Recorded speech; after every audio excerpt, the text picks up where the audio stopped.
Well, the Denver Nuggets won game one. Nikola Jokic had a triple-double, 27, 10, 12. Jamal Murray, 26, 6 and 10.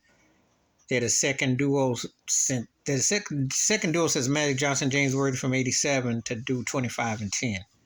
That's impressive company. As a Heat fan, this is going to be a mountain, and I'm not talking about the altitude in Denver. It's going to be a mountain high to climb. Because when you're playing against Denver, not only they got size, but they got so much versatility. They can score. Now, someone's going to say, well, the free throw disparity. I can't really call it a fix because Miami has to play at a pace. They make contact, but it has to come from Jimmy Butler to initiate. Bam played out his mind tonight, but Jimmy Butler was self-contained. They settled for a lot of perimeter shots. They missed a lot of wide open looks. The problem they run into is that they fall into a wall or trap of allure against Denver because if they play a pace game and shoot like that, that falls into Denver's game. But they play a half-pace snails game. This is where you got to have a superstar to beat Denver. Because the only team I seen in the playoffs that was able to kind of halfway hang with them was Phoenix because of Durant and Booker. But you got to have guys who can go for 40 each. You got to put up high volume. It's going to be hard to slow this team down.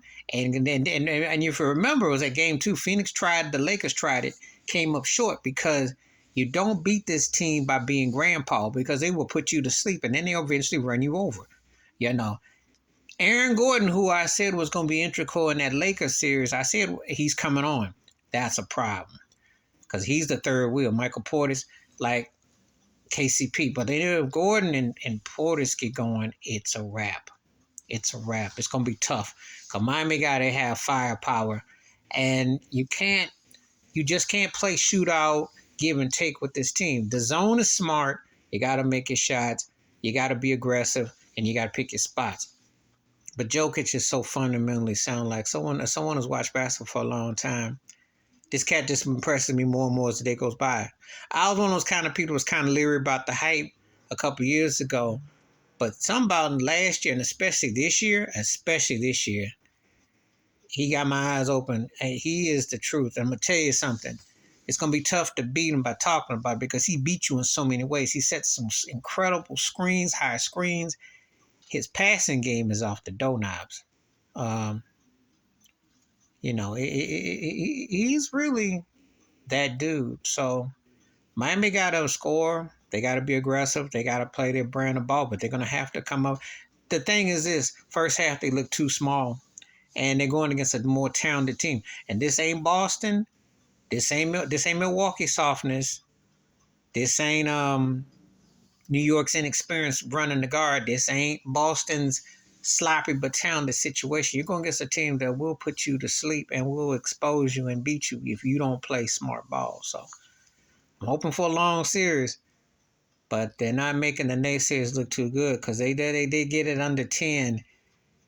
A lot of parts of the first half, I'm going back in the early 80s when I use this reference. Denver looked like Larry Holmes. And Miami like Marvis Frazier. I'm talking about Joe's son. Ain't say Joe. He like Marvis when Larry was looking over the corner man to throw the towel in because it was like you too light in the cakes and you going to have your work cut out. So we're going to see how it go, though. It's just game one. But as a Heat fan, I do have cause for concern that they got to, Butler got to be aggressive. They got to make a statement early because Denver looks to knock you out and wobble you. They tend to let you back in the fourth quarter, but they got quarters where they definitely hit the accelerator and they look to blow you out.